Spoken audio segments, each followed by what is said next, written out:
Mes chers amis, bonjour. Nous allons maintenant découvrir un nouvel enseignement proposé ici par le Zohar Akadosh, Parashat Yitro, où le verset nous dit au tout début, Vaishma Yitro. Et Yitro a entendu. Le Zohar, dans un premier temps, rapporte le verset suivant, extrait du psaume 18, verset 50, où on voit que on rend grâce à Kadosh Baruch Hu par rapport aux nations. Et le Zohar d'expliquer que, en fait, la gloire de Hakadosh Baruch Hu, ce que l'on appelle le kavod de Dieu, intervient grâce aux nations. Ça paraît assez surprenant. D'ailleurs, c'est pourquoi le Zohar pose la question et il dit, mais normalement, cette mission est dévolue au peuple d'Israël. C'est-à-dire que nous savons que ce que l'on appelle la Shekhinah, ce que l'on appelle la Séphira de Malchut, c'était qu'il représente ce qu'on appelle Sharga. Sharga, c'est le nerf, c'est la lumière. D'ailleurs, il faut savoir que chaque fois que on fait référence à la notion de nerf, comme par exemple les bougies de Shabbat, ça fait référence à la Malchut. Et ça veut dire que la Shekhinah, la Malchut, c'est elle qui dirige le monde et c'est elle qui éclaire le monde. Et cette mission, encore une fois, hein, va dépendre des enfants d'Israël ici-bas. À travers quoi? À travers ce principe que nous connaissons maintenant, que l'on appelle man. Man, mein novim, c'est ce qu'on appelle les eaux féminines. Comme vous le savez, tout le travail ici-bas est de récupérer toutes ces étincelles divines et que l'on fait ensuite remonter. Et toutes ces étincelles divines se retrouvent ensuite dans ce qu'on va appeler le yesod de la malchut, le fondement même de la malchut. Et c'est par rapport à cela que ensuite la Malchut sera en capacité d'éclairer le monde. Mais ça va dépendre, encore une fois, de l'intensité ici et également de l'effort qui a été consenti par le peuple d'Israël par rapport à la mise en pratique des mitzvot. Donc, on voit que ce travail dépend essentiellement que du peuple d'Israël. Alors, comment comprendre ce verset que nous venons de citer? En fait, ce que va dire maintenant le Zohar Akadosh, c'est que les nations, lorsqu'il y a cette reconnaissance du Dieu unique, le Yud Keh Vav Keh, le tétragramme, alors à ce moment-là, ça ne fait que consolider, ça ne fait que intensifier cette lumière qui est déjà présente. Présente grâce au peuple d'Israël. Et pour bien comprendre, vous savez que le monde a été créé de telle façon parce qu'il y ait un véritable équilibre parfait. Il y a d'un côté la Kedusha, la sainteté, de l'autre côté, il y a les forces du mal. Et ensuite, tout est une question de proportion ou de propension. Plus il y a de la Kedusha, hein, et plus à ce moment-là, hein, les forces du mal sont totalement affaiblies. Et ça veut dire que le monde sera géré par l'intermédiaire de la Kedusha. Et plus les forces du mal sont affaiblies, et plus en fait, ça veut dire que il n'y aura que la Kedusha, et ça, c'est ce qui se passera à la fin des temps, où seul Akadosh Baruch Hu, mais quand on dit ici Akadosh Baruch Hu, c'est la Shekhinah, c'est elle qui va ensuite diriger parfaitement le monde en fonction que de la Kedusha. Et pour comprendre l'enseignement que nous venons de mettre en évidence, c'est que lorsque les nations reconnaissent le Dieu unique, alors oui, c'est affaiblir d'un côté les forces du mal parce qu'elles s'en éloignent, mais d'un autre côté, ça veut dire qu'elles renforcent la Kedusha. Et là, on peut aisément comprendre que lorsque le peuple d'Israël apprend que celui que l'on appelle Yitro dans la tradition, dans la paracha de Shemot, avec cet épisode où nous savons que Moshe Rabbeinu va délivrer les filles de Yitro. Nous savons que Yitro, c'est le grand prêtre de Midian. Le grand prêtre de Midian, ça veut dire qu'il n'y a pas une idole que Yitro n'est justement vénérée. Et là aussi, on comprend que lorsque Yitro décide de tout arrêter, alors que même d'après la tradition, et c'est ce que nous allons découvrir également dans quelques instants, c'est que Yitro, c'est le maître des idoles. C'est-à-dire que, encore une fois, il n'y a pas une seule idole ici-bas que Yitro n'ait pas servi ou ne connaissait pas. Et là, vous imaginez que ça a été un tollé lorsque Yitro décide de tout arrêter, c'est-à-dire de faire table rase de tout son passé, alors qu'il était le maître incontesté. D'ailleurs, on comprend de là aussi que c'est une force et un courage assez exceptionnels, parce que vous imaginez cette connaissance et cette connaissance qui lui permettait justement d'être reconnu également par les autres. Donc il avait une certaine notoriété ou une notoriété certaine. Et du jour au lendemain, alors qu'il avait le kavod qui était le sien, il décide de tout arrêter. Et là aussi, c'est la preuve justement que Yitro, c'est celui qui a entendu. Il a entendu et il décide ensuite de faire teshuva. Et ça, c'est une force extraordinaire. C'est-à-dire que de tout arrêter comme cela, j'allais dire presque subitement, eh bien, c'est vrai que, eh bien, ça mérite une certaine reconnaissance. Et là, donc, nous voyons que, eh bien, le fameux Yitro, c'est celui qui, par la suite, d'ailleurs, c'est pourquoi le Zohar l'explique et nous dit que on comprend le verset, c'est sûr, parce que c'est un moment exceptionnel. Et là, lorsque la Torah nous dit qu'il y avait trois conseillers qui étaient auprès de Pharaon, il y avait Yitro, il y avait également Job, celui que l'on appelle Iov, et il y avait également Bilham. Le Zohar nous dit que Iov, au tout début, lorsqu'il a vu que les plaies allaient s'abattre sur le peuple d'Israël et à travers les plaies, la grandeur de Dieu, il est parti tout de suite, il n'a pas cherché à comprendre. Yitro a attendu un petit peu. Il a attendu également que le peuple d'Israël sorte d'Égypte et également après la traversée de la mer Rouge. Le Zohar nous dit pour quelle raison? C'est que Yitro connaissait exactement tout ce qui se passait en Égypte. Et ça veut dire que aucun Hébreu, aucun esclave ne pouvait sortir d'Égypte. C'est pas cet endroit ne me plaît plus, je prends mon baluchon et je m'en vais. Non. C'est-à-dire qu'ils avaient mis en place un certain mécanisme qui était lié aux forces du mal, qui empêchait toute tentative de s'extraire de l'Égypte. Et donc, c'était impossible. C'est-à-dire qu'il y avait tellement de sorcellerie et que le peuple d'Israël était tellement attaché, lié, menotté, que le peuple d'Israël ne pouvait pas sortir d'Égypte. Et lorsque, malgré cela, eh bien, Yitro s'aperçoit que le peuple d'Israël sort facilement d'Égypte, c'est à ce moment-là que il va renier tout en bloc. Et c'est pourquoi, donc, Yitro décide de faire véritablement Teshuvah. Il reste maintenant le fameux Bilham. Bilham, c'est celui qui est tellement tombé dans les forces du mal, était tellement imprégné de la citra achara, des forces du mal. D'ailleurs, c'est ce qui lui donnait tout son pouvoir, parce que être le sorcier de Pharaon est celui qui, par la suite, va essayer d'anéantir le peuple d'Israël. Si on avait loué ses services, c'est parce qu'on savait de quoi il était capable.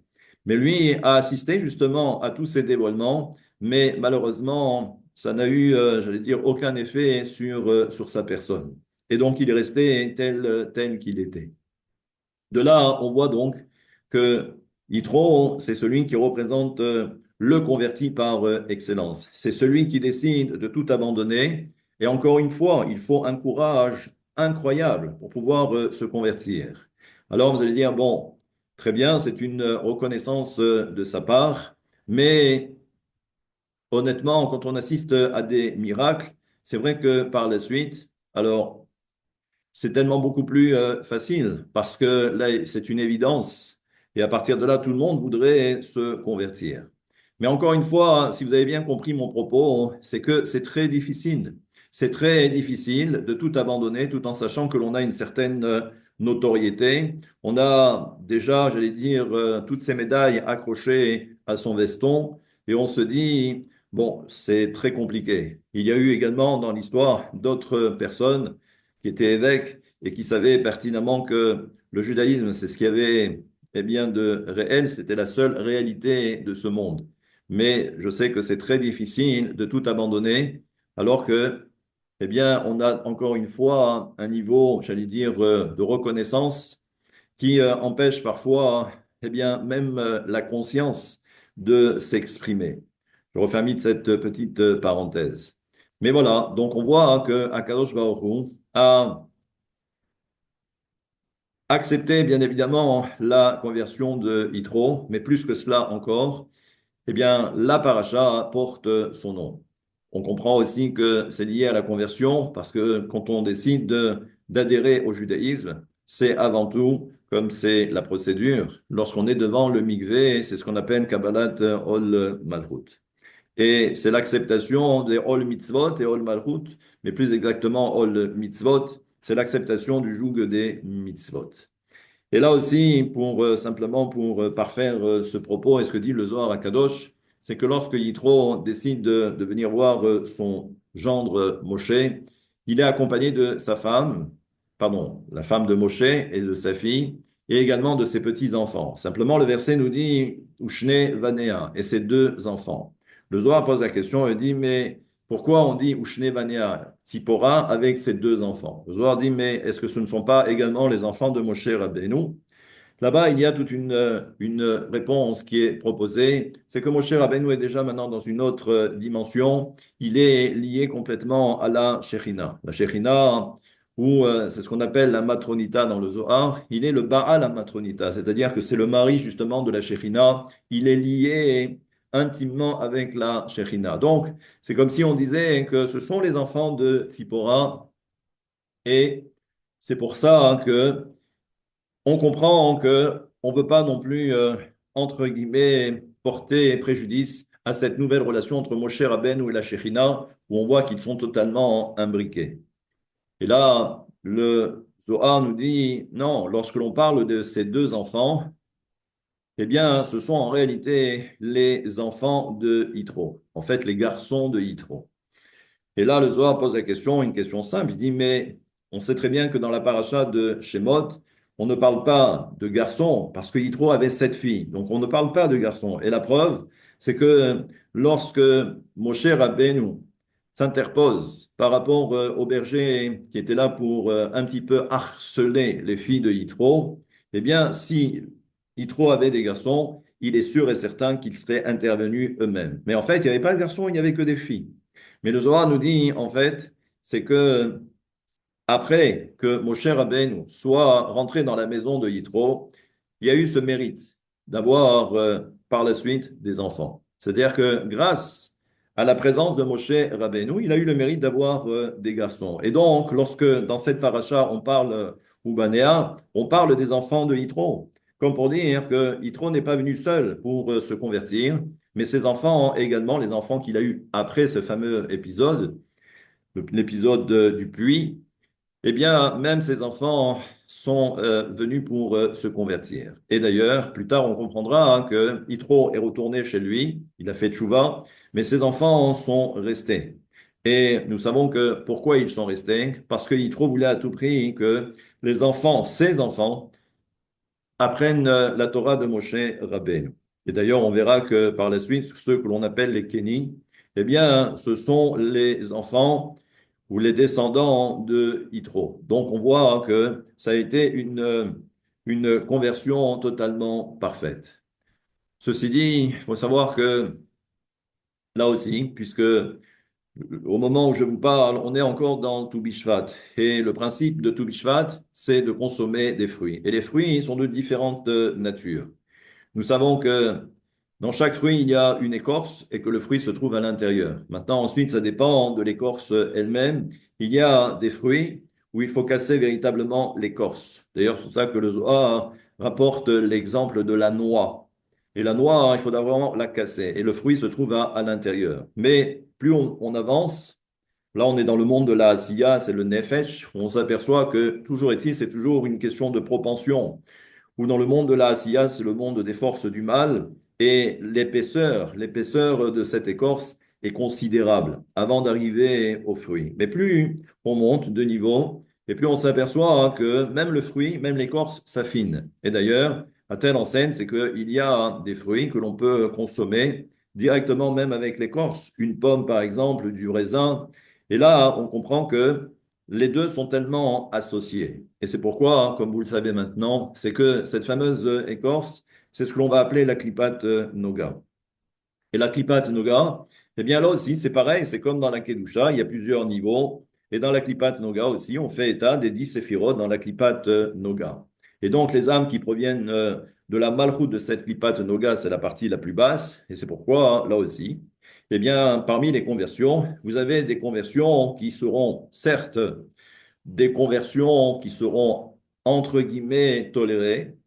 Et parfois, eh bien, on a la grande surprise d'avoir de belles conversions, de grandes conversions, ou parce que justement, on monte de niveau et on s'aperçoit que ce sont des neshamot, ce sont des âmes qu'il faut récupérer, et ce sont des neshamot de grande qualité.